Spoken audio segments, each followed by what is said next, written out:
Hey, welcome to Guitar Knobs, the guitars, gear, noise, and nonsense podcast, hosted today by these knobs. Tony Dudzik, Pick Guardian. Hey, everybody, it's me, Todd Novak. Welcome to the Guitar Knobs podcast. We are thrilled to death that you are listening to our show.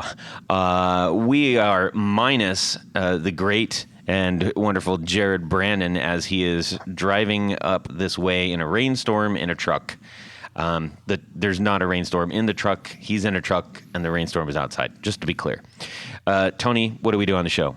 We like to talk about gear, and that's things like guitars and amps and pedals and accessories, all the good stuff. But more importantly, we normally like to talk to the makers of this gear. Indeed. But on occasions such as today, we talk to the movers and the shakers. The enthusiasts. Enthusiasts. Yes, and the teachers and sharers.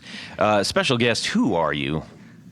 My name is Brett Kingman, and I'm saying a big hello from Melbourne, Australia. A very cold Melbourne, Australia. Fantastic. I got to say, one comment that we usually get on the show behind the scenes is whenever we have somebody that jumps on and says, "Oh, it's so weird to hear you talk to me over the as we're doing this right now because I'm so used to listening to you."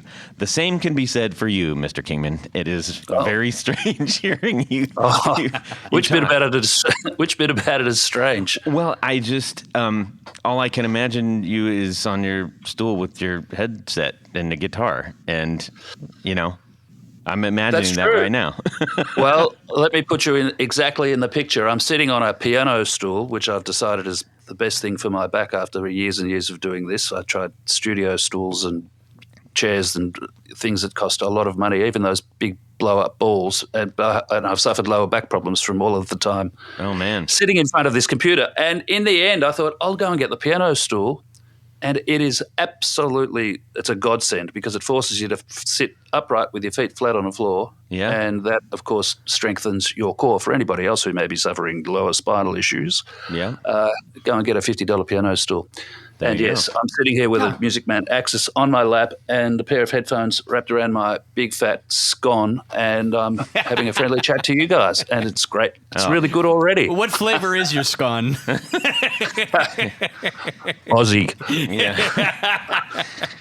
Well, if this is anything indicative of the show, I think we're all in for a treat. Those of you who are not familiar, if there are any out there who are not familiar with Mr. Kingman, where can they go see what you can do? Gosh, well, you can go to my YouTube channel, which has been up since almost last century. No, that's not true. 2008, I think we started that one. Just put Brett Kingman into the YouTube search engine, and there I will be. I think there's only one other Brett Kingman in the world, and he's a real estate agent in Nashville. Not very happy with The fact me. that you know that. Because he made a point of telling me a few years ago, I think he's been bombarded with guitar-related questions, and he's not a guitar player. What fuzz should I buy, Mr. Kingman? That's right. Well, we have this quarter-acre block around the corner. Right. Oh, dear. Sorry, I completely lost track of the question or the. Well, you're on Instagram under Brett Kingman, so they can. That's easy enough that's to true. find. I'm on Instagram too, and until recently, I was on Facebook, and that had a reasonable following. But I was hacked about 3 weeks ago, and they have not reinstated my account, despite reporting it from myself and well, I'm told other people as well. Oh man, which is a little annoying, considering that both Facebook and Instagram are now under the Meta annex. Yeah. But the left arm is not talking to the right arm. You've probably heard this story before, but yes. So Facebook is in the bad books with me, and apparently I'm in the bad books with them too at the moment. Well, they're probably listening, so you've sealed your fate now. Do you think? I'm not sure that they would. Kingman is not aligned with the Kardashian kind of, True. Popularity. So. Yes. Well, I hope you get it all back. That should that'll be good. All right, listen, everybody. We have lots and lots to discuss on the show tonight, and we just have a couple of announcements real quick. I need to say a big fat thank you to Road of Australia. Rode for supplying our fantastic audio equipment. We are eternally grateful for their support and generosity, and for just making damn good stuff. Just Do you know, up. I'm going to interrupt you here because Yeah. I'm actually talking into a Rode microphone. Well, which one? It's the, I had to look behind me. It's the Pod mic. Oh yeah, those are great. Those are great ones. Absolutely, And I paid fantastic. for this one. They did not supply it. But I can attest to its greatness. Yeah. My wife, who has a gardening podcast, which is quite popular in the US, actually, uses this. I bought them for her. So, sorry. Carry No, on. that's quite all right. Well, that's excellent. That's even better. I bet it's seen a lot of growth recently. Hey. Oh, I hit the wrong one. There you go. Oh, that was terrible. Anyways, I'm green that's with awful. envy. That's awful. Nope, I'm going to not acknowledge that. All right. Hey, listen. Well, I also wanted to share this thing here. We get lots of really fantastic mail from everybody. I call it mail, notes, DMs, whatever it is, right? Messages. Letters. And this one is Correspondence. from Correspondence. Yes. Yes. We got a correspondence from our friend Mike D. He says, and this is like one of those ones where you read it and then you share it with anybody that'll listen. He said, "Hi Todd, I hope all is well on your end." What about Tony? Well, he's talking to me. Oh. He's assuming I'm going to share it with you. This email is a month late, but I thought it was worthwhile to send. That interview you did with Rich Land was beyond excellent. And one of the best Guitar Knobs moments ever, in my opinion, was that bit of reflection you did near the end, starting around 1:08, an hour and 8 minutes. I was like, okay, trying to remember what I said. Oh, I can remember that like it was yesterday. When I heard that section, I was in the middle of a jog, but needed to stop and re-listen. It was something that I think the gear community needed and meant a lot to me and other listeners I've spoken to. It was a humble reminder that even if we can't afford the gear we want, we can still find joy and fulfillment through the gear community. Here's a paraphrase of what got me. Quote, "Just share, just be passionate, talk to other people, and be hungry about those things. That is what will help fill you up. You're probably going to run into a lot of things that you didn't consider before or think of if you get past the idea that all of this out there is not yours and it's unattainable. Just thought I'd reach out and let you know that definitely didn't go unnoticed. Best, Mikey D." Ah. That was, that meant a lot to hear because, we do earnestly care about this stuff. Is that something you said? Yeah, apparently. Wow. Which I really, really appreciate that. And that was from episode number 264 with the Instagram guru interview. That was the interview with Tethered to the Pole Star, the gentleman with the big gray beard. On our, you look for that on wherever you get your stuff. 264. All your it. podcasts. Yeah, all the stuff. Anyways, I really appreciate that. We love hearing from you guys, so please continue to send that kind of stuff. Thank you so much, Mikey D, for sending that. Let's get on with what's going on in our music worlds this week. Tanya Bolonsky is going to hit us first, and then we're going to hear from Mr. Kingman. Okay, Todd, in my music world this week, I finished watching the FX miniseries Pistol. Okay. Which is their 6-part series on the Sex Pistols. Oh, yeah. I actually liked it better than Sid and Nancy and Filth and the Fury. As with the movies, this one it stretches the facts a little bit. But I thought it was really well done, and the actors that play Johnny Rotten and Sid Vicious do a tremendous job. This series was based on Steve Jones, a.k.a. Jonesy's book. I think it was Lonely Boy, and it was his viewpoint of how the Sex Pistols were formed and what happened and who was in charge and this, that, and the other. So I've done a little deep diving after watching the series, and apparently John Lydon, a.k.a. Johnny Rotten, was not thrilled that he wasn't given a chance to review the script. So there was a series of lawsuits back and forth before this thing was, probably before it was even filmed. So there is always some controversy with that gang of characters, but all in all, if folks out there are not familiar with the Pistols, well, there's people that probably aren't or may not, or they've heard the name, but despite having minimal talent, let's just say, and contribution. And I mean, they put out what is many consider one of the best albums of the 20th century. That's true. And it's, I mean, I after the series, I went back and re-listened to Nevermind the Bollocks, Here's the Sex Pistols. Sure. And it really is. It's a remarkable album. It holds up.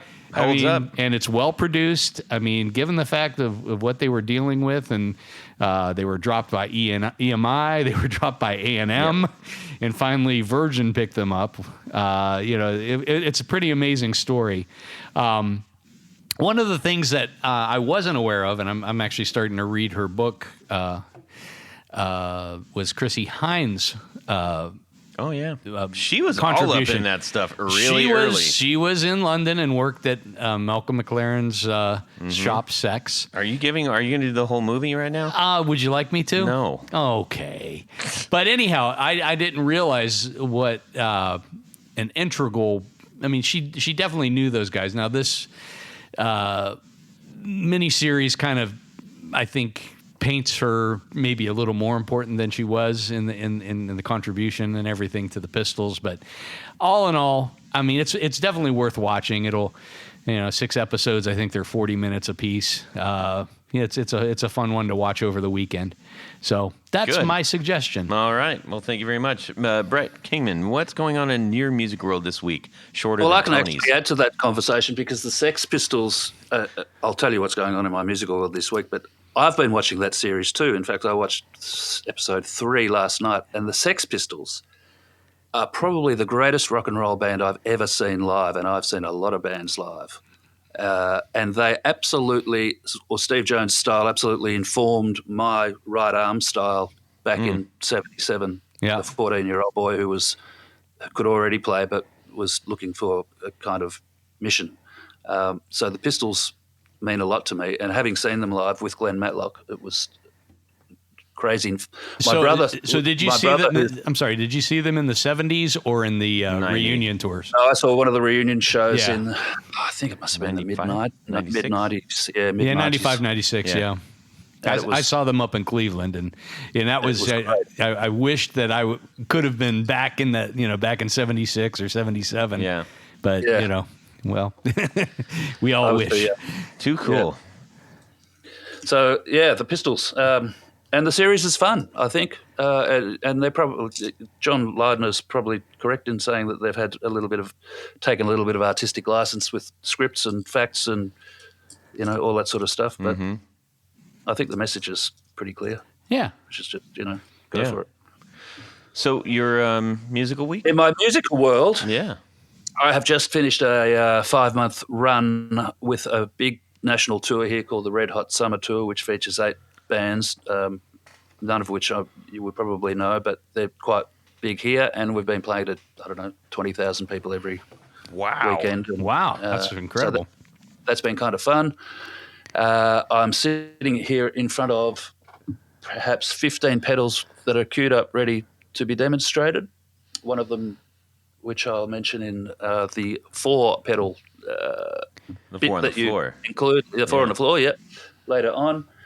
I just finished Sean Tubbs' Tilt Overdrive, which went to YouTube and Instagram yesterday, I think, the day before perhaps, and a couple of excellent pedals by John at the Very Good Amp Company, one being the Slap Echo and the Fuzz. Those videos went up last night as well.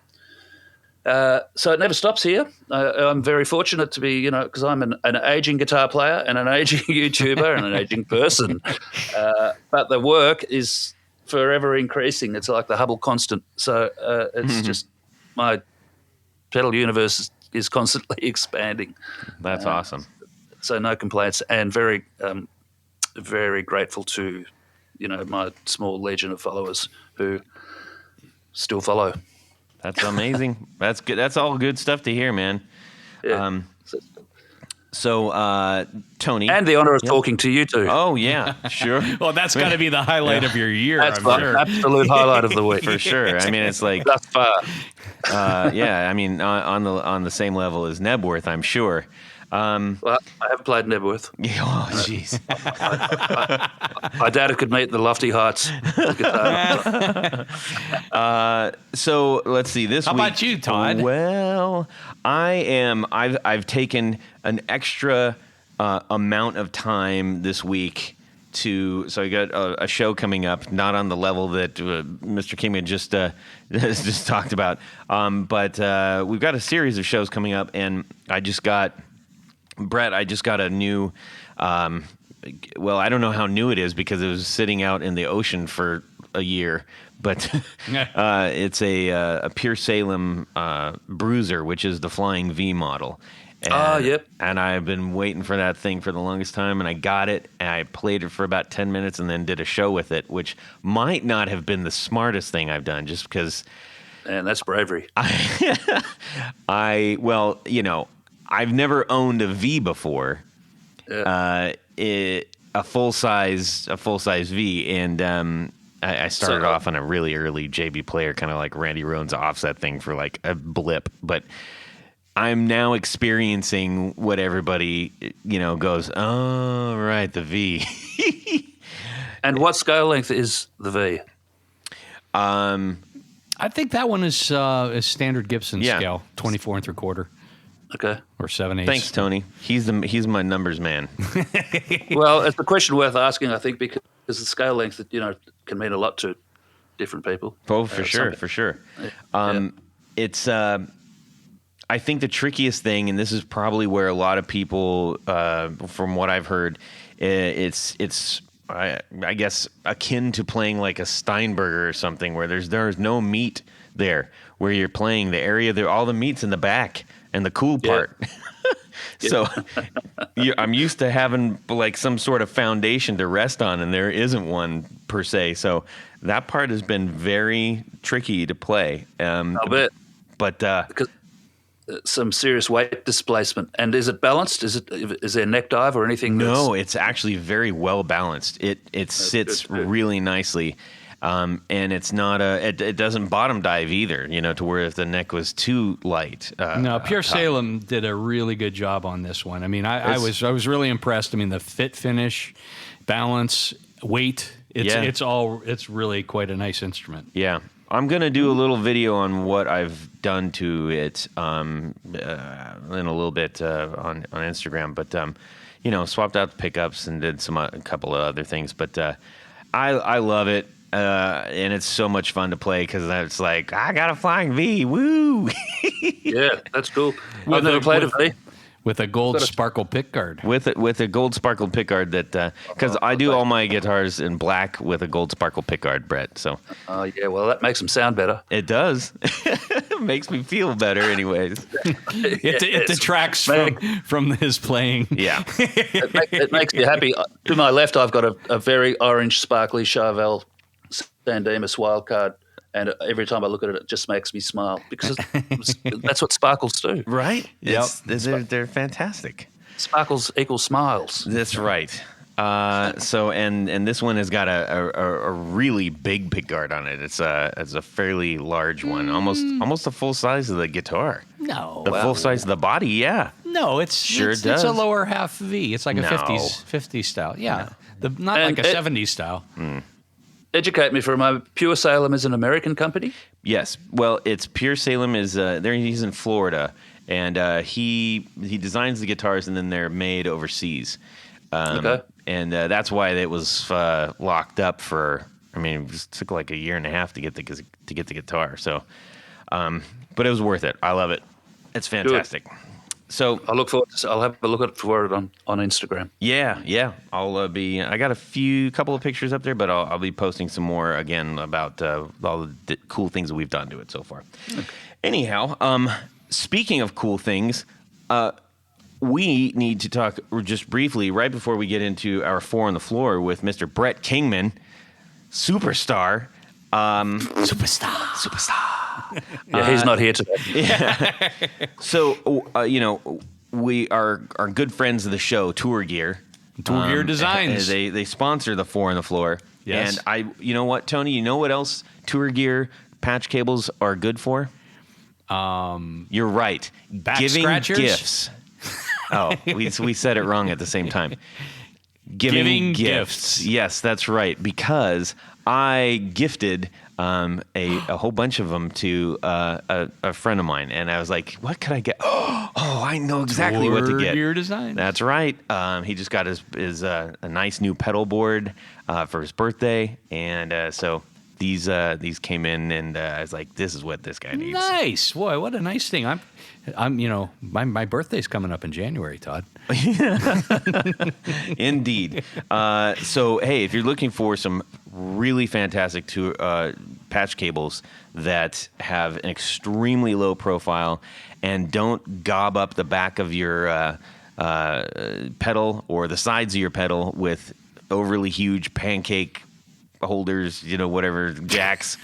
Yeah, not pancake holders, You jacks. are a wordsmith. I'm a wordsmith. Hey, but wait, Todd, you didn't pay full price for those. I didn't, because I used the Guitar Knobs code when I paid for it, and I saved 10% on it. 10% on That is already correct. a very low-priced item. Yes, so just You're gonna punch love in 'em. the Guitar Knobs when you go to buy these fabulous cables, and you will be happy.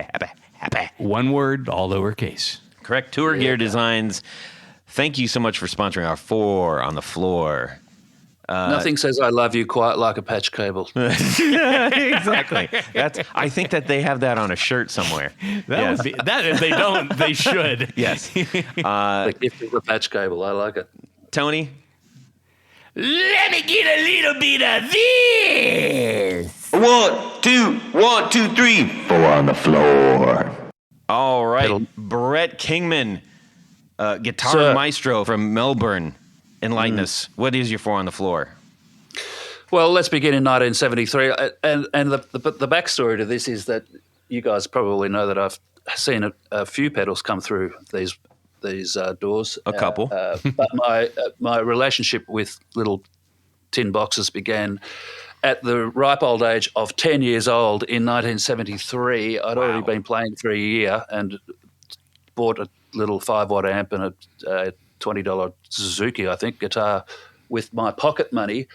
But my very kind mum said that I must have said I'd like a wah-wah because I was listening to glam rock, David Bowie, T-Rex, Slade were coming from the UK side of the globe and infiltrating the 10-year-old's ears.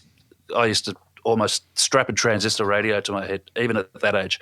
And anyway, I said, I've got to get a wah-wah, Mum.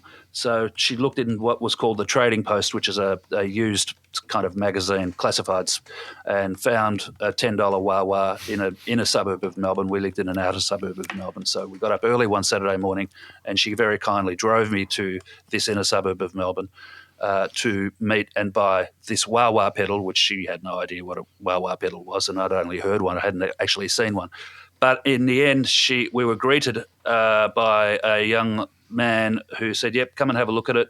And you're young to be buying a wah-wah pedal." And I probably sheepishly said, "Yes, sir," or something idiotic like that. Anyway, we walked past the master bedroom in this grand mansion in inner city Melbourne, and there was her boss sitting up in bed having a cup of tea. So that was embarrassing for her and serendipitous for me because I was then graced with a Shinai Companion fuzz wah, the first pedal that formed, a long chain of pedal That's a relations. big one. Oh yeah. Yeah, and it lasted probably 2 years before it fell to bits because they weren't very tough, especially for a kid who was as enthusiastic as me. I played 6 hours a day, every day.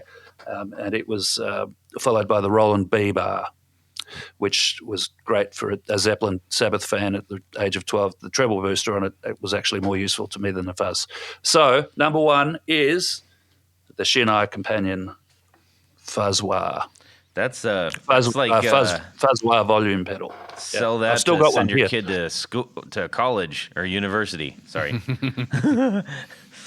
Wow, and you said you still have one? I've got 3 of them here. You send me to university. Jeez. And I've got the tornado pedal that I did as well. That's fun. Now, And, do you have the Hurricane with the siren? I've got the Hurricane. Ah. Yep. That's what I was thinking of. Wow. And I've got a Resley tone. Do you know the Resley tone was the first Univibe? Oh no, okay. I don't know if And because it's Japanese, they had trouble pronouncing L's. It ended up being stamped and branded Resley tone. I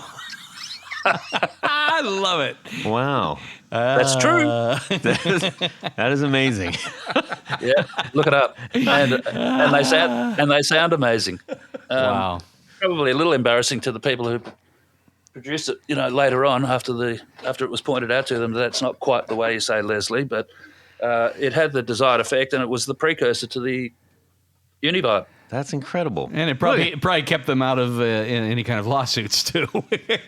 Yeah, well, I'm not sure that they were too fussed about the lawsuits. You've got to remember that in those days, Japan was probably cruelly identified as a lesser manufacturer in the same way that China were when they first began mass manufacturing. And it wasn't until, probably the late 70s when, Sony and Akai and Aiwa and a lot of other prestigious companies, including the car manufacturers, actually stated to the world, well, we're here and we're here to stay and we are top quality. And, of course, they remain so. Yep. I remember the first Honda Civic I ever saw back in the 70s. Teeny tiny. I mean, little 12-inch wheels, maybe with smaller. The big rubber back end and around the. It's crazy. I mean, but as the auto industry, those cars are worth so much money now. Those really, really, really early imports, the early Datsuns and stuff. Wow. Yep. Anyways, on a different podcast, you can hear all about that. Japanese cars we love. Number 2. Number 2, okay, will be the Crunchbox by MI Audio, the version 2 Crunchbox. In fact, are you guys familiar with that pedal? Crunchbox. I'm just looking it up right now. I am not. So why don't you tell us all the gory details? MI Audio is Michael Ibrahim, and he's based in Sydney, but the Crunchbox has found quite a strong following globally.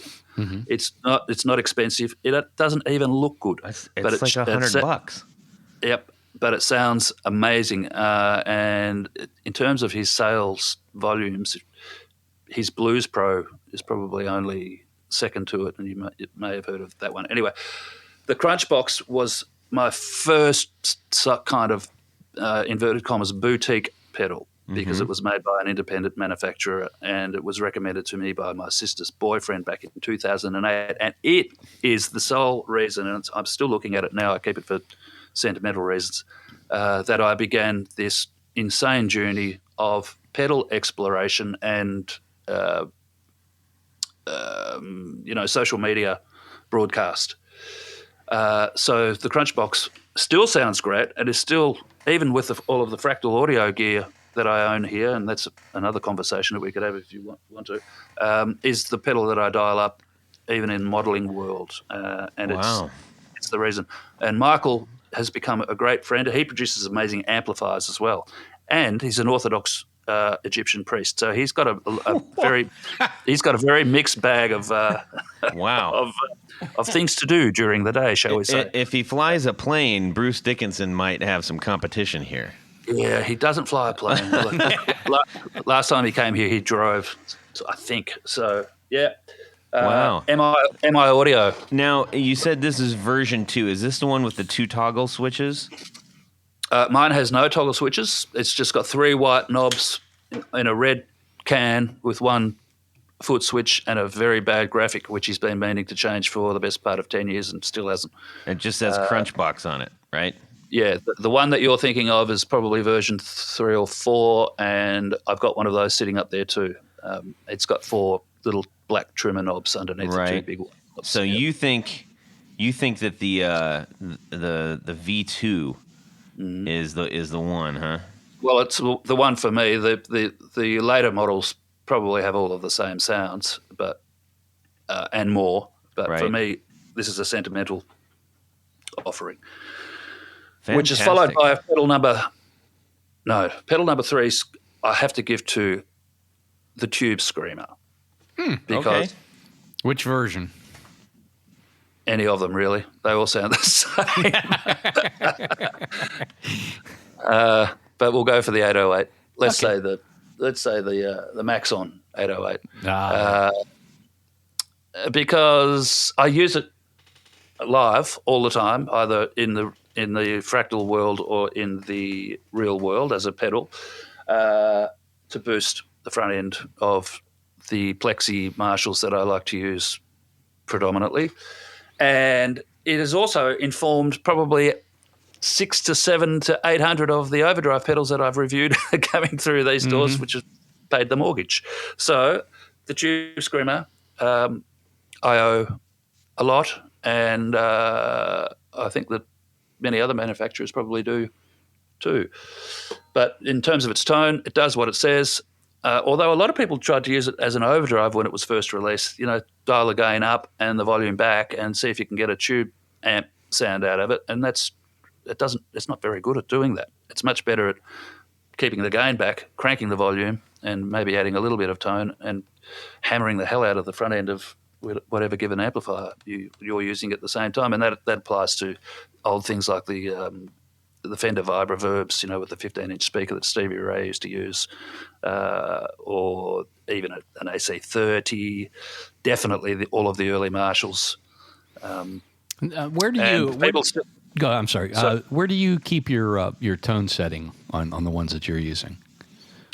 On 808s, virtual or real, it's always the same for me. The volume is somewhere between 2 and 3 o'clock. So to the right. Yeah. The gain would be between 7 and 8 o'clock.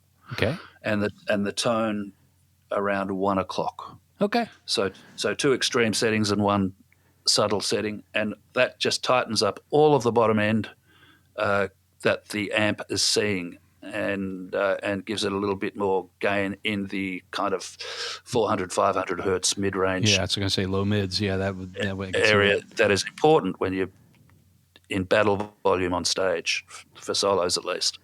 And there are metal players using the same settings with high gain amps like Diesels and 5150s and that sort of stuff for exactly the same purpose. Wicked, mate. Wicked. Let's see. Number 4. Oh, wow. Number 4. Okay. Number 4, I'm actually going to give to a pedal whose name I cannot mention until tomorrow. This won't be live till next week, so. Well, I'm not even sure I can talk to you about it. But I will say this. Okay. It's a delay pedal that is built by Robert Keeley and 2 or 3 of his famous and not so famous friends and engineers.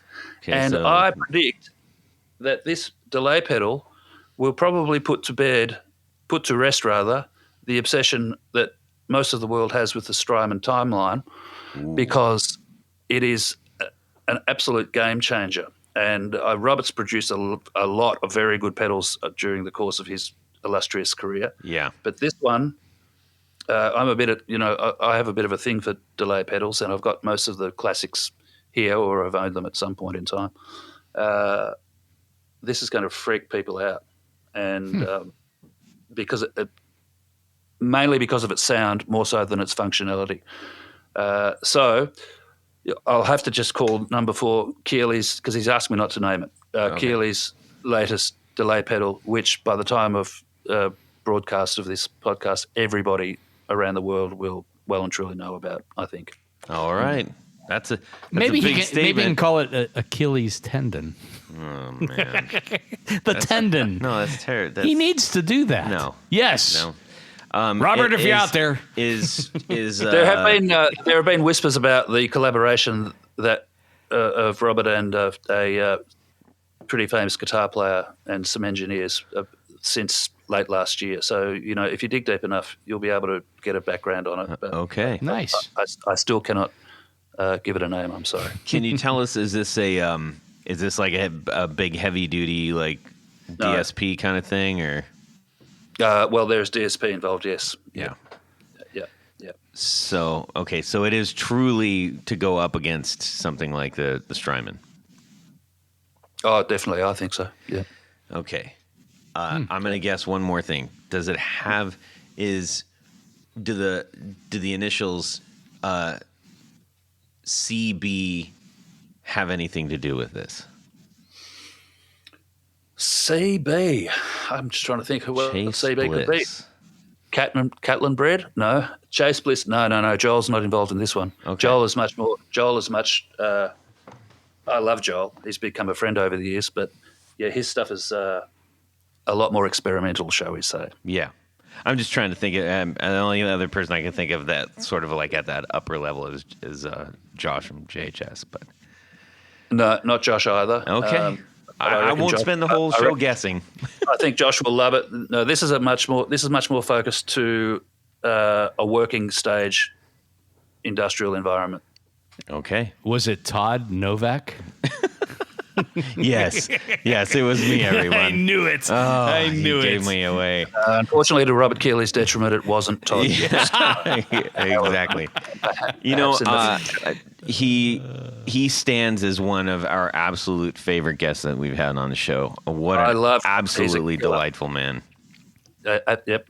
He's become a family friend too, and so I'm sending you, Robert, a big hello. And see, I upheld your wishes. We put him through the twister, and he wouldn't budge. Yeah. All right. Well, that's very cool. Now, the other thing that may shock or not some people is that I hardly ever use pedals on stage, and haven't since 2009. Although I love them still, and they've become the backbone of everything I do, really. But on stage, I use a fractal audio gear because it's easy and convenient. Well, let's just go right into this, shall we? I mean, you've made your maybe fame to most of the rest of the world doing demo gear. Yes. But you are an extremely accomplished player, which anybody who's watching you demo the actual gear can recognize in an instant. I mean, it is one of the, I think, more decisive factors about who you want to find playing gear to test it out. When you can see somebody who really knows their way around a guitar, who really understands the relationship between the triangle of guitar, pedal, and amplifier to the degree that you do, it just makes you want to watch more and more and more of it, because you know you're going to learn something, and you know the information that you're going to get is well founded, and it's not shilled, and it's not like, man, this is awesome. I'm very flattered, but I'm going to have to use that line something. Yeah, please do. So tell us about your musical career. My musical career, gosh.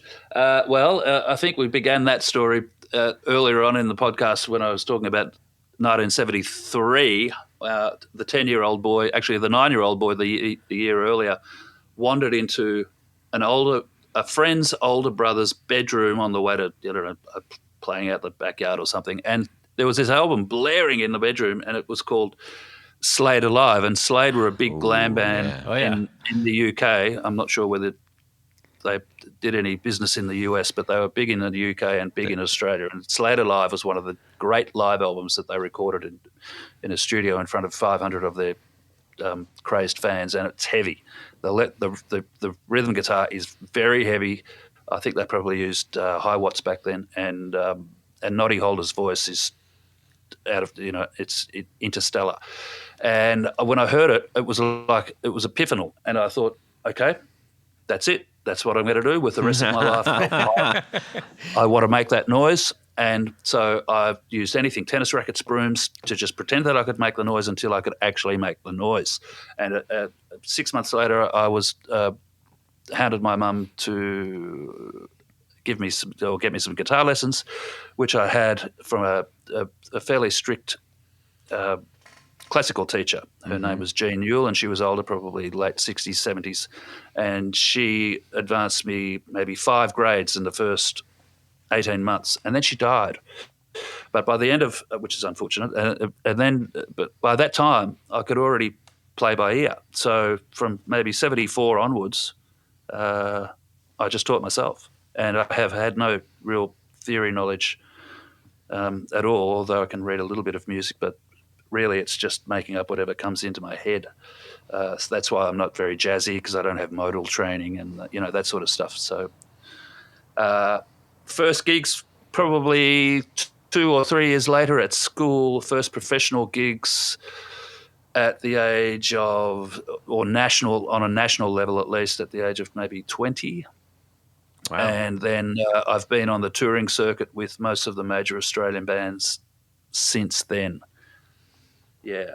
And there's quite a few of them. And I've been touring with a fella here called James Rain, who used to front a band called Australian Crawl, big in Brazil and big in Australia and New Zealand, but unfortunately didn't make it to the US, although we have toured the US with Robert Palmer and Tina Turner. I've been working with him since the late 80s, and I'm married to his sister Elizabeth, who has the gardening podcast that I mentioned earlier. Right.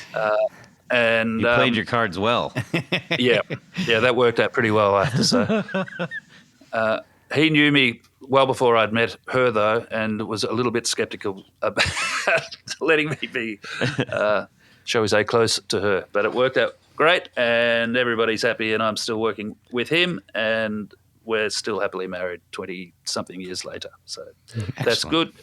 And when we weren't on the road, I had to find something else to do. So I studied graphic design, Photoshop, Illustrator, all the standard Adobe programs. And then when YouTube appeared in late 2007, 2008, I thought, I might get out some of these little pedals and see if I can make videos with my then MacBook Pro laptop, I think it was, and just make little videos with my daughter Sadie, who was 5 or 6 at the time, and she helped me just for fun. And gosh, we had 50 views, we had 100 views, and then suddenly we had 500 views. I'll make another video.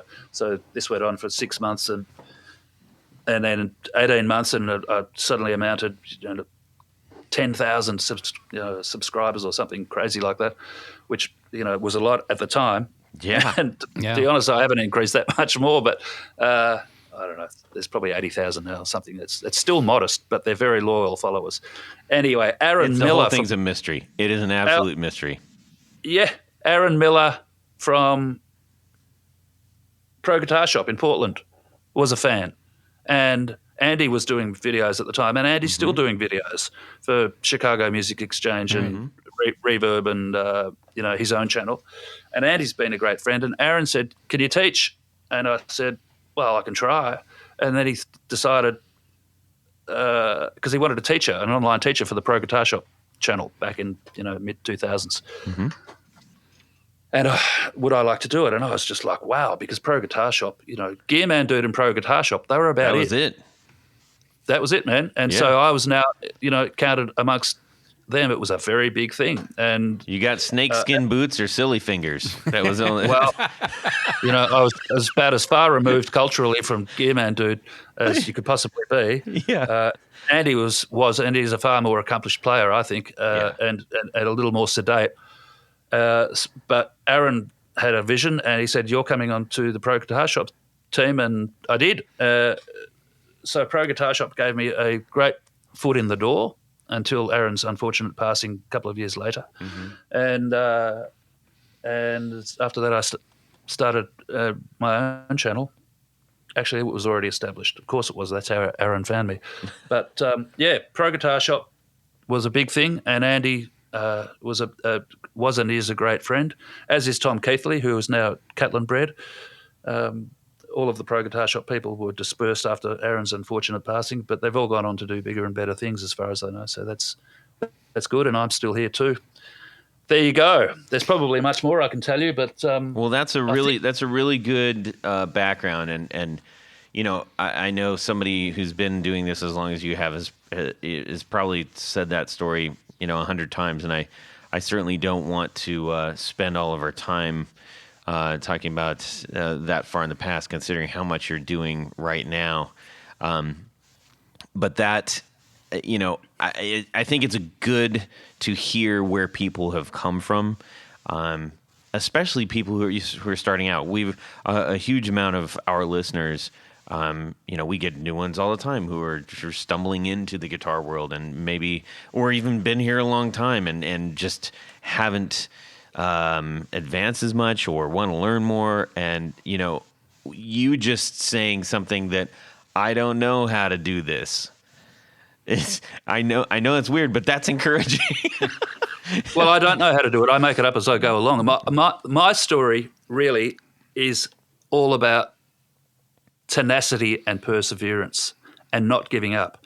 And because the moment you do that, if you've admitted defeat, and you may as well just call it a day, I will never do that. And you've got to learn how to deal with disappointment as well, because there will be much. But tenacity is really, and longevity is the key factors. And I tell that to everybody if I'm ever asked to. It's occasionally I have to do public speaking to schools, motivation talks, and that sort of stuff. Mm-hmm. That's what I tell them. Don't give up. If you have got a dream, you've got to see it through. Carry on, wayward son. You mentioned you hit disappointment kind of heavy there, like as a point. Can you share? I'm assuming you have a story or two that you can relate there.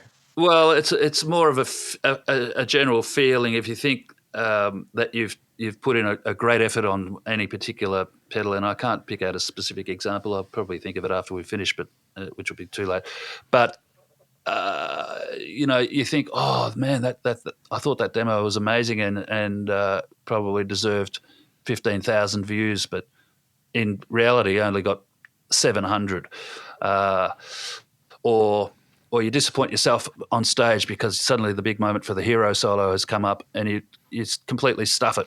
That never happens. And every musician, I would think, has had at least one or two of those occasions. But you've got to pick it up and you've got to carry on. Trolls on the internet, are a constant as well. People like to make personal attacks. Envy is a terrible thing, and it often manifests itself in people trolling you or picking out some sort of personal affliction, which mine is old age. And so you get grandpa a lot, but that's fine because I am old enough to be a grandpa, even though I'm not yet. Those sorts of things, you can't be affected by attacks or disappointing self-performances and those sorts. You've got to pick it up and you've got to get back on the horse and rock on. That's all. Now, right before the show, we asked a few people. I sent it out. When I say asked a few people, I sent it out to everybody. So that means I asked a few people. We only have 3 or 4 listeners, so they all responded. But I did get a couple of questions, and I'm going to pepper them in as we're talking. Does that sound good? Sure. I'm surprised anybody would want to ask me questions, but all right, here we go. The first one. You got to start with this one. This is from David Poe. How do you keep a hat on living on the bottom of the planet? All right. Okay, that was... That's hard. I have it strapped to my head. And then the water goes down the different way as well. That's right. It swirls in the toilet opposite. Yeah. Incredible. Okay, this is a real one. This is a real one. Question for Brett. What is the hardest guitar solo / song that you do in the James Rain Band? Motor's Too Fast, it's called. And we recorded that song back in the early 90s, and I had a couple of cracks at recording an appropriate solo for it, which didn't make it to the final cut. The final cut was recorded in London with a fella who happened to be in the studio at the time, and his name is Ian Benson. And Ian Benson was the guitar player for Alan Parsons and Pilot. Also Kate Bush, and he's done work with David Gilmour as well. So if you go and dig up that track, you'll find it on all of the major platforms. Motor's Too Fast, you'll hear a very angular but beautifully melodic solo by Ian Benson. And I've had to learn it because it's a signature solo and it's not easy. And because it's just so odd. But as you will find out if you try it yourself. There you go. Okay. Good answer. Good answer. I think that was the right answer, but as well. There's the wrong one?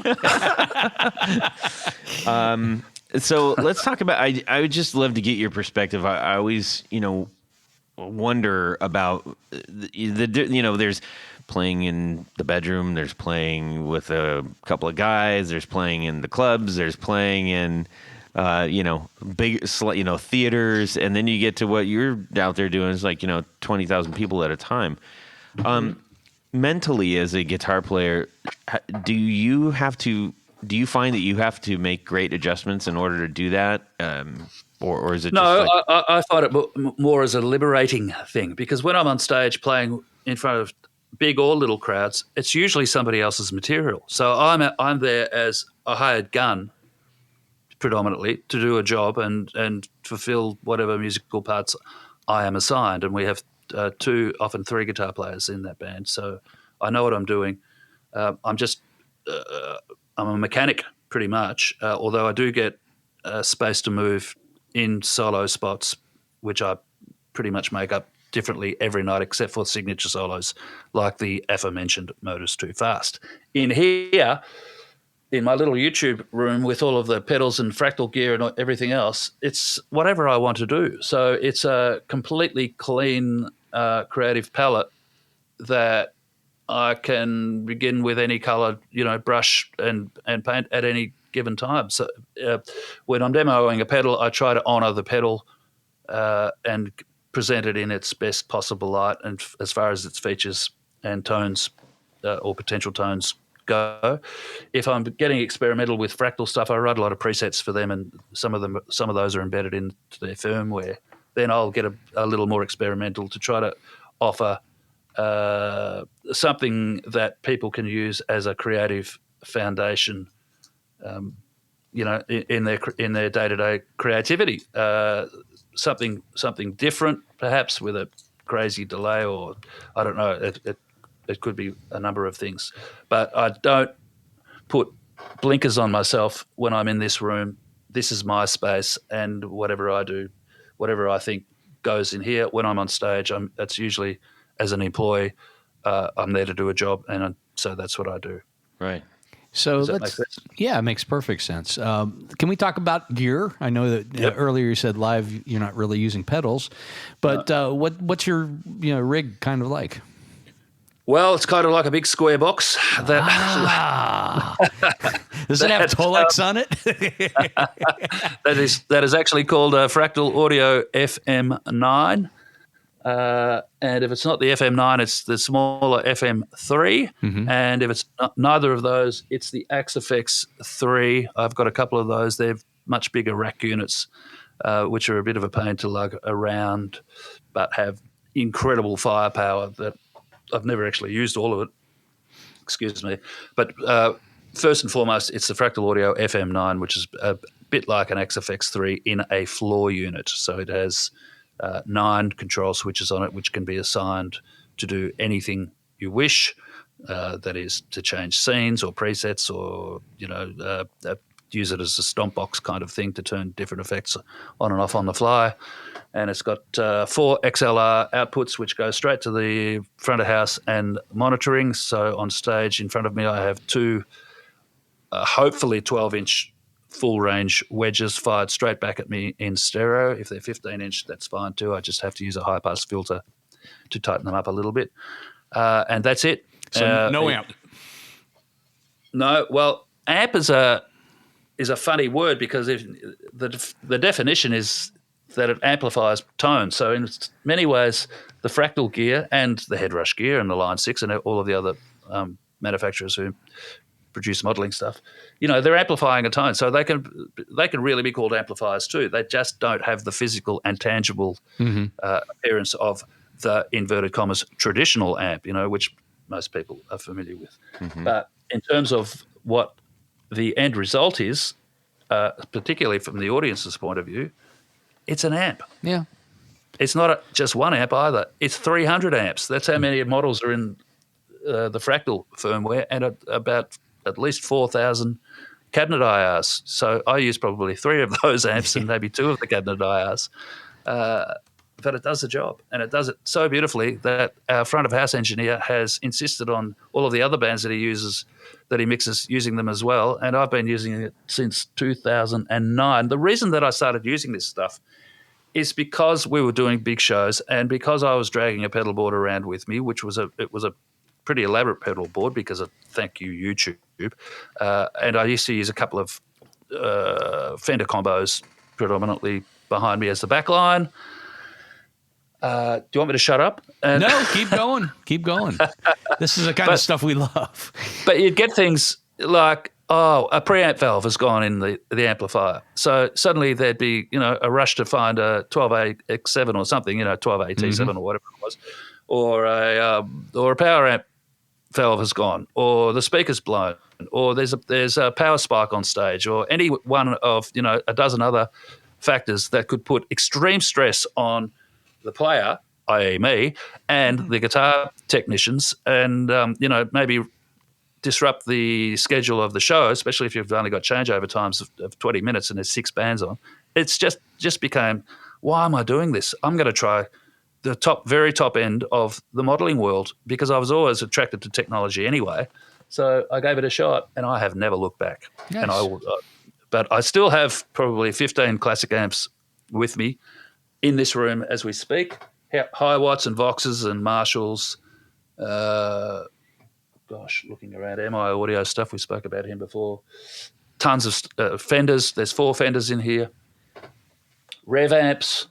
And I love them all as objects of art and as as sonic reminders of my journey.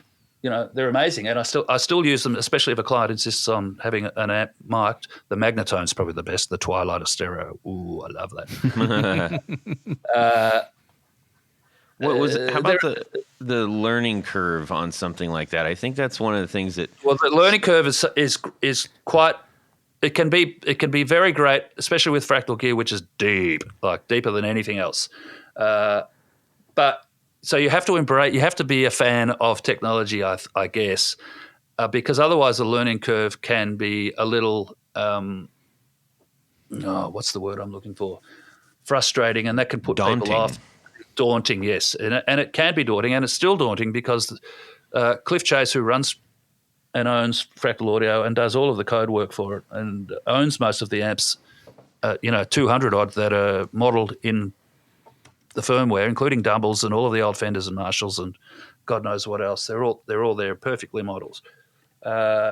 He likes to include all of the parameters and some that you would never have access to in the real world on real amps in the software and firmware and editing facilities that come with the Fractal stuff. So if you want to get really, really deep, including slew rates and bias rates and variac controls and all that sort of stuff, you can do it.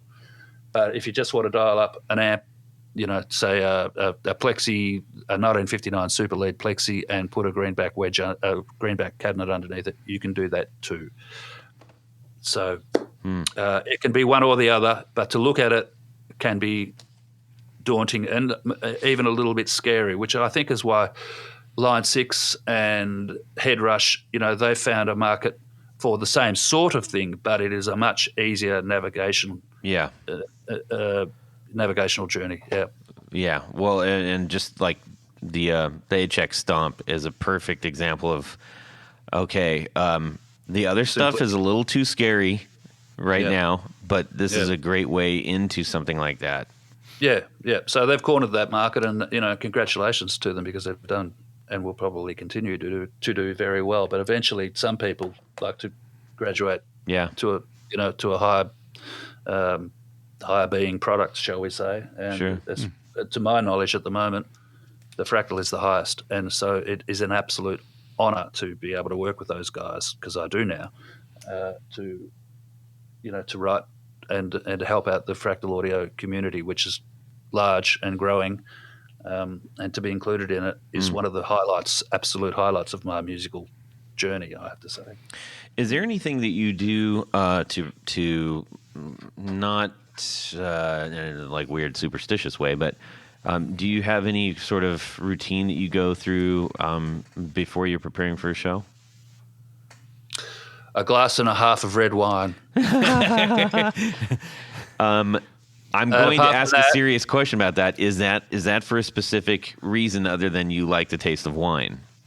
No, it's to loosen me up a little bit, because I can be a nervous contender, especially if I'm playing with a different act or a new act or something like that.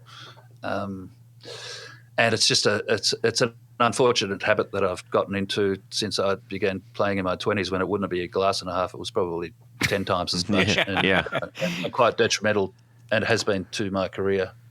So I've managed to curb all of that sort of thing to just, something a bit more moderate. Yeah. And sometimes I don't even have that. Sometimes just a glass of water. I don't like having to meet a lot of people or different people or relations or those sorts of things before a stage show, because you tend to focus on them and try to appease them and accommodate them backstage, and they're all kind of like, wow, this is what backstage is like, and there's catering and all sorts of stuff, and you end up getting your mojo sucked out badly before you hit the stage. Yeah. Because you have to be friendly and accommodate people. So afterwards, not so bad. Beforehand, yeah, not a big fan of that, and I would imagine that other performers, perhaps even yourselves, may share that. Well, I worried about that. Tony and I, Tony's friends with Joe Bonamassa, and we went and saw him before the last show, and I was kind of shocked that we were going to see him before the show. And, some people are not fussed by it, so yeah, Joe's one. Probably not a whole lot of stuff can throw him off his game, but no. But I was conscious of it. I'm like, I don't know if we should be here. Well, I'm sure he would, make it obvious if he didn't want you there, or one of his. This is true. One of his people would say, "Okay, guys, time to go." Yes. Yes. That's often what happens. But if he's familiar with you, or if I'm familiar with them, like if they're childhood friends or somebody who I've grown up with, and it's just and they're cool, and you don't have to put on airs and graces, and they don't either. So there's no kind of effort involved. If that makes sense. Because that's when you suddenly, like, all of your energy becomes drained before you get on stage, and when you do get on stage, you think, oh man, thank God I'm away from it, and then suddenly you have to focus again and revitalize yourself. So that's probably a selfish point of view, but it's something that I have to consider, and most of the other guys in the band and of other bands that we tour with feel the same way. Afterwards is fine. Yeah, okay. That makes perfect sense, because I think, as you say, you channel your energy and your focus on the performance, and then if there's a disruption, and then afterwards you're relaxed. You've done done the job, and you can unwind a little bit. So that makes perfect sense. Brett, I have 3 quick questions for you, and then we'll start to wrap this up. Okay, and do our would you rather dandy at the end. We have a question that came in. Well, actually, let me ask this first. We've been talking about being a professional musician, or really a long-time musician. As a long-time musician, have you had to deal with any, any physical issues like hands? I know your back is probably suffered a bit, but has any of that impaired your playing, or have you had to adjust, and how have you done that? I haven't had any physical issues except for the spinal issues that put me in hospital in 2009, and it took 6 months of recovery because I couldn't walk. So that stopped me dead in my tracks from touring. Aside from that, I've been pretty fortunate. I played ice hockey when I was a kid, and I was a skateboarder and still am a skateboarder. So I suffered the injuries that often go along with those idiotic sports. I've been attracted to speed and just being an idiot, really, forever. I'm not afraid. I've never been afraid. But no, I've been very lucky with my hands. I did once. I'm the cook here at home. I like to cook. I grew up with chefs, so I do all of the cooking. And with cooking, sometimes comes the terrible chopping the carrot knife accident. So a couple of hours before a large show in Melbourne, I did actually take the end of my index finger off with a Japanese chopping knife, and that stopped me for probably a month while they put on some fake skin and let it heal again. You know, there was so much blood. But I was less concerned about the injury than I was about the inconvenience, because it was a duet show, and I was one half of the duet. Oh boy, with James actually, and so I had to ring my brother, who's also a well-known musician in Australia. His name is Scott Kingman. He's played with the Vinyls and currently tours with a band called Screaming Jets, and he's been around a lot. But he's 6 or 7 years younger than me. I say, I know you don't even hardly know these songs, but you're just going to have to go up there and cover for me and just make it up. Wow. And he did. Yes, I think that's the only other injury that I've had apart from the back situation. All right, everybody knock on wood for Brett. That has stopped me. So just watch it when you're chopping those, cucumbers and carrots and things like that. Keep your fingers out of the way. Tuck the fingers under. Tuck them under. Okay. One more of two. What is your special guitar? This is from Jay Pluff.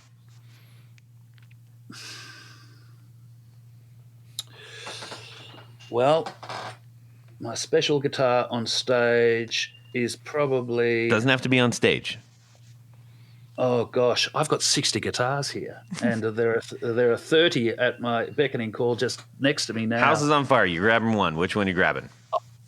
I usually go for a Charvel, to be honest. I love Charvels. I've played them since Grover was building them back in the early 80s with Wayne, and I just like the big wide necks on them. And as far as the pickup configuration goes, they can be either anything from SSS through to HSS or humbuckers.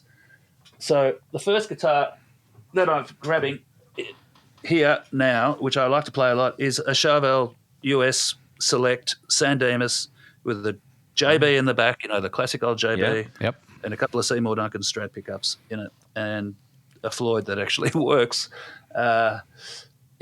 So I'm going to say the special guitars are Charvels, but in the past they've been Ernie Balls as well, the Ernie Ball Axis. So you don't have like the one? The guitar that I don't want to... It's probably a Custom Shop SG, which has been in the shower recess with 30 other guitars for the best part of 2 years, and I'm too lazy to dig it out. Okay. I don't own many Gibsons. I think I've got 3 or 4, and the others are Explorers. I love Explorers. Oh, yeah. I love Explorer. Yeah, a bit like the V, An Explorer is what you really wanted when you bought a Les Paul. It just sounds... It's huge. Okay. Yeah, it's a 1961 reissue Custom Shop from 2010, the old Les Paul / SG. Mm-hmm. Yeah. Beautiful. Perfect. Fun. Jared fun would agree Very with light. you. Yeah. Big yeah. sound. Okay, last one. If you could have one drive pedal to cover the majority... This is from Mike D. One drive pedal to cover the majority of your guitar playing needs. It's got to be an 808 or a derivative. It has to be, because I use them as not so much as drive pedals, but as boosters for the front ends. Yeah, this was going into a clean amp. Into a clean amp. Well, into a clean amp, it's got to be the Crunchbox. Okay. Yep.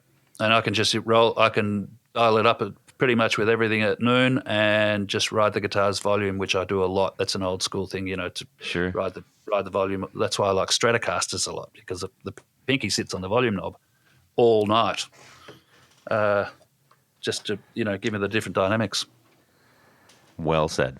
All right, Brett, has been we could go for hours, I know, but I really appreciate you taking your time to... I appreciate you having me on. I'm flattered and honoured, and it's been good fun. Thank you. Awesome. We have a few things to do before we let you go. Number one, which is we're all going to hop in the back of an El Camino.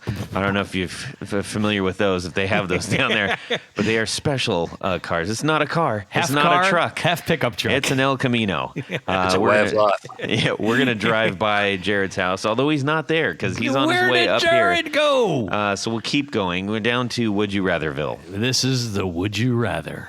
Oh, okay. So So- that's south of where's Jared live? He's in Nashville now. Yeah, he's he's at- the pickup the pickup meister at Gibson right now. Oh, okay, cool. So- Hi, Jared. You missed out, Jared. So, folks, at this point of the show, we like to do a little segment called Would You Rather? Yeah. How do you like that? You don't ever try. You just kind of I just do it. not try. I'd try Which not I to can try. understand because he does it so well. Yeah, I 'Cause mean, Jared why usually does try? it. All right, say the thing. So, this week's Would You Rather comes from my brain. Beautiful. Brett, what you don't know is, like, honestly, Tony is kind of like Rain Man about guitars and music gear history. Like, it's crazy. I'm an excellent driver. It's pretty remarkable. We could talk for ages. You could. Oh, absolutely, and we should. Go ahead. So this is one of my favorite kind of Would You Rathers. Okay. Because it involves my time machine. Okay, perfect. Now, I've been having some issues with the time machine. I can only go to 2 years. It's, I know it's bad. Okay. So my 2 years, it's stuck on 1976 and 1966. Okay. So the Would You Rather involves, and this one goes out to all of our bass player listeners, because as guitarists, we sometimes... This is a bass question? It's a bass question. Okay. So here's the deal. And this kind of ties into what we were talking about earlier. So the setting for 1976 goes back towards the end of the year when Glenn Matlock got kicked out of the Sex Pistols for allegedly liking the Beatles. And so option one is you go back to 76, you try out and become the bass player for the Sex Pistols. Or the setting is 1966, also towards the end of the year. And this is the infamous Paul is dead rumor that Paul was killed in a car accident in November of 1966. And he was very upset after getting into a fight with John Lennon over John made fun of Maxwell's silver hammer. And so this kind of ties in the Pistols and the Beatles.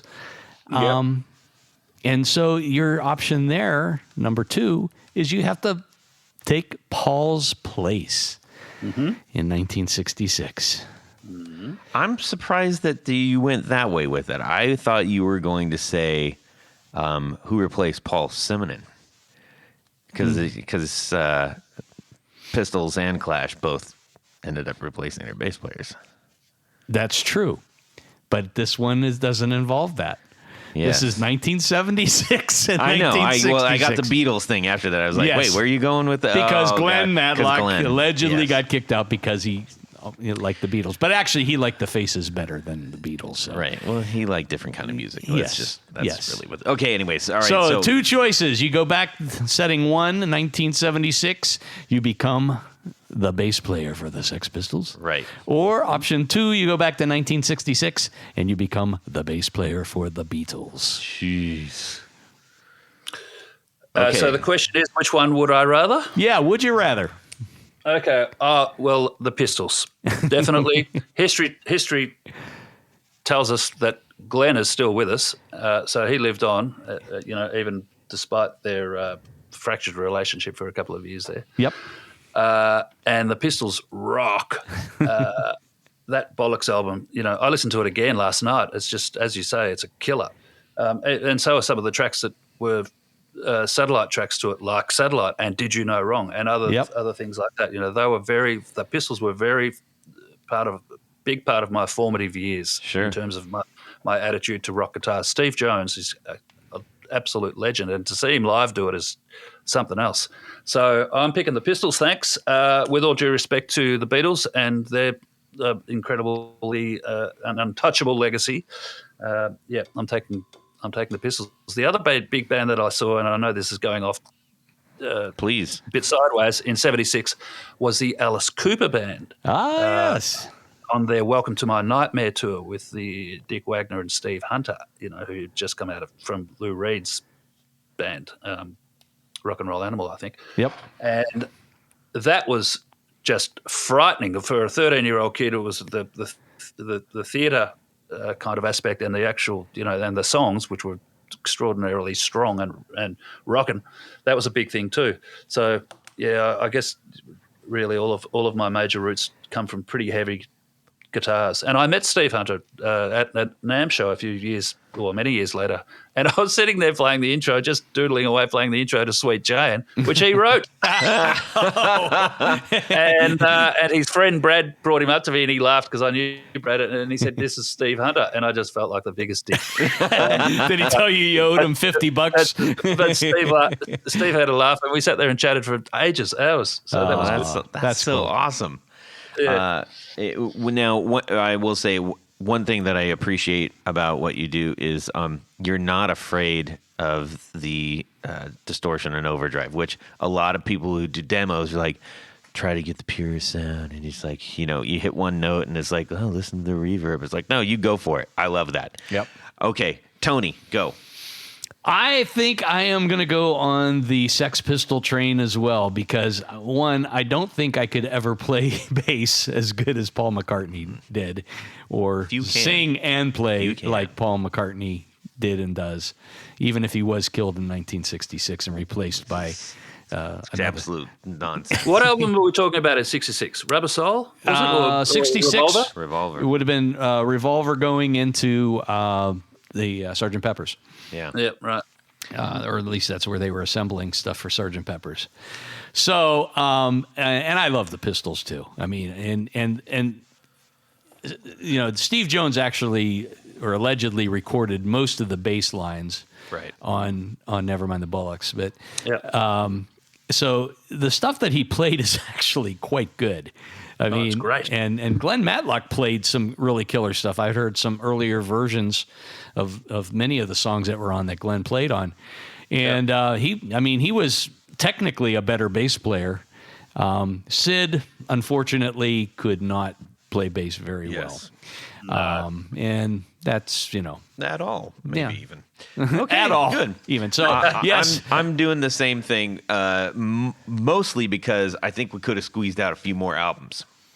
So I would like to see what would have come with somebody who wasn't a complete mess. We had Rock and Roll Swindle, which was pretty much a complete mess. It had a couple of interesting moments on it, and then all of the the unreleased stuff. But then, of course, John went to Pill, and Steve and Paul went to Brazil, and met up with Ronnie Biggs, and then Steve had his own band, didn't he? It was really short, and eventually ended up in radio in LA. Yeah, right? Jonesy's Jukebox. Yep. Is he still there? He's still doing it. Yeah, I remember I was living in LA when he came to that, and I was like, "This is wild," because he was like no other DJ I'd ever heard. Like he didn't. He closed the door and locked it, and he said, "I'm doing what I'm doing. You guys can all piss off." Yep. The secret to success. That's what I do too. Yeah. Now, really quickly, you mentioned something. Now we're just rambling a little bit, but it's fun. One of the things that I heard on his show that I have tried to track down for every couple of years. I'm like, I'm going to see if I can find this. And it was one of. It was like it happened, and I was like, "Wait, what was that?" And it was Roxy Music doing a cover of "Ocean" from Lou Reed. Velvet Underground. Thank you. I was trying to think for Velvet Underground. Thank you. In French. Oh, God. It was incredible. Wow. It was Okay. incredible, Yeah. or at least it I'm was tot- laced with French. I'm unfamiliar with the original and the cover, I'm afraid, so I can't contribute to that train of thought. But I'll hunt it down now. It's, I mean, I've looked for years and years. Anyways, but that was just a weird thing, and he played that, and I was like, he's playing this. I mean, he was. Yeah, anyways, fantastic show. Nice. But nevertheless, I digress. Thank you so much for doing that. Would you rather? If you would like to hear your would you rather, please send them to us. We love getting them, and we'll do that, and it'll be fun. Okay. Tony, you got a couple people to thank real quick, and then we're gonna let our friend Brett go. Yes. Or will we? I think he's probably looking for the exit right now. Go ahead. Well, no. It's been a lot of fun. Actually, the funny thing is, it's 11:20 in the morning here, and I'm on what people call the 16-8 diet at the moment to try and lose a bit of my middle-aged paunch, which means breakfast is not until 11 o'clock. And at exactly 11 o'clock, I am friggin' starving, man. Gotcha. We won't keep you any longer. No. No, it's good. It's good discipline. At this point of the show, Todd, there's a group of people that we love to thank. Indeed. These are our executive producers. Now, as an executive producer, well, how do you become one? Is that what you're asking me, Todd? I was. Okay, you go over to patreon.com/the Guitar Knobs. Check out a couple different levels in which you can become a patron, a sponsor of this very podcast. And there's some very nice thank you gifts that come your way. But one thing more. Jared, what is that? You get to have your name right on the thing. I didn't even think Jared was here, but he did. He was there. I'm not. It's like he was there. I'm eating chicken in my car. Raw chicken. So, without further ado, special thanks to these executive producers: Moon Guitars, Vader and Pedals, Drew Lopez, John Helverson, Rick Calhoun, Trevor Gunberg, Elad Mizrahi, Mike D, Richard Kendall, Mark Garton, Matt Hart, James White, Justin Jones, Anthony Gemolero, Bill Gola Guitars from Down Under, John Esterly from Rare Buzz Effects, Anthony Lathrop, Stefan Lamb, Michael Senchuk, Ken Sayers, Doug Christ, Darren Gregory, John Anglin, Tom Brezen, Rusty Sneeden, Ralph Gottschalk from Wonderful Audio Technology. What? David Poe, Don Kloss, Gregory Randall, Brett Hogarth, and Eric Hema. Yay. No, Todd, don't interrupt, Oh. because there's another special group of executive producers. We call them our Grand Poobahs. In addition to all the great stuff, they have a fez that they must wear upon their head whilst listening to the podcast. So special thanks to these Grand Poobahs: Tommy Manasco, Ricardo Igareda, David Kaminga, Brandon Wyon Pickups, Hex Matos, Michio Murakishi, Bob Crouch, Jack Cadian, Sam Jett, Tyler Rhines, LSJ Music Company, John Williams, James Pennington, Adam Johnson, Steve Keys, Cody Foster, Science of Sound, Brian Robison, Jonathan Jerusik from 12th Hour Devices, Corey Nigro, Michael Van Zant, Tim Nowak, Jonathan Daly, Martin Cliff, Sean S. and Eddie Serratos. Thank you. Thank you indeed, one and all. And humongous thanks to our friend Brett Kingman for joining us tomorrow. Because it's actually tomorrow. It's actually tomorrow. Yes. From the future, Brett Kingman. Everyone. Things are going to be great, kids. They're going to be great. Free beer tomorrow. Yeah, thank you so much, Brett. Thank you so much for having me. And Todd, this probably doesn't need to be said, but send me the links and I'll stick them up everywhere. as Oh, well. brilliant. Yes, absolutely will do. Tony, where can Yes? people find you real quick? Just go over to pickguardian.com. Check out some of the stuff that I do. I make custom pick guards. Let me know what you need, what you like, what you're trying to do, and I might be able to help you out. In fact, I'm sure I can help you out. I believe that. And then, Brett, where can people find your stuff real quick? BrettKingman.com, I think, is probably a good place to start. And Brett Kingman on YouTube, that's the name of the channel. That's another good place to start. And Brett Kingman on Instagram. All right. And check you out live, and you're touring with your special digital rig and everything. We're off till October now, which is godsend, really. So plenty of work. There'll be plenty coming from this little room. Good.